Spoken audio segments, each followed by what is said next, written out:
Line Arabian dates. இப்போ அது line லயனா டே. இது தரும் ஆரோக்கியம் இயற்கையானது. லயன் லயனா பிரீமியம் டேட்ஸ்.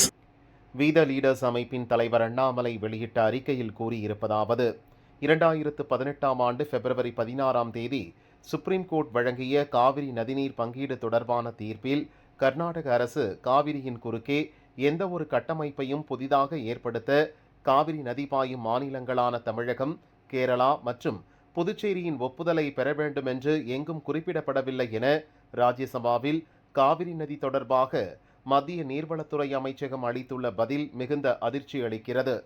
2021 ஆண்டு ஆகஸ்ட் 5 அன்றைய மத்திய நீர்வளத்துறை அமைச்சர் கஜேந்திர சிங் ஷெகாவத் அணை கட்டுமானத்துக்கான விரிவான திட்ட அறிக்கை தயாரிக்க கர்நாடக மாநிலத்துக்கு வழங்கப்பட்ட அனுமதி நிபந்தனைக்கு உட்பட்டது என்று தெரிவித்திருந்தார். மாநிலங்களுக்கு இடையேயான நதிநீர் பங்கீடு சட்டத்தின்படி காவிரி கடைமடையில் பாயும் மாநிலங்களின், குறிப்பாக தமிழகத்தின் ஒப்புதல் இன்றி நதியின் குறுக்கே அணை உள்ளிட்ட கட்டமைப்புகளை அமைக்க முடியாது என்றும் பார்லிமெண்டிலேயே ஷெகாவத் தெளிவாக தெரிவித்திருந்தார். இந்நிலையில் தமிழக விவசாயிகளின் உரிமைகளையும் நலன்களையும் புறக்கணித்து மத்திய அரசு தனது நிலைப்பாட்டிலிருந்து திடீரென பின்வாங்கியிருப்பது அதிர்ச்சி அளிக்கிறது. இது கர்நாடக தேர்தல் அரசியலுக்காகவா என்ற சந்தேகத்தையும் எழுப்புகிறது. விவசாயிகளின் வாழ்வாதாரத்தை பாதிக்கும் இத்தகைய முக்கியமான விவகாரங்களில் மத்திய அரசு நேர்மையாகவும் வெளிப்படையாகவும் ஒரே நிலைப்பாட்டிலும் செயல்பட வேண்டும் என எதிர்பார்ப்பது தவறா?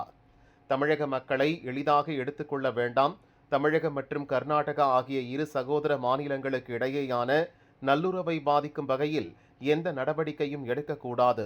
காவிரி விவகாரத்தில் சட்டத்துக்கும் நீதிக்கும் உட்பட்டு செயல்படுமாறு மத்திய அரசை வலியுறுத்துகிறேன் என்று அண்ணாமலை கூறியுள்ளார்.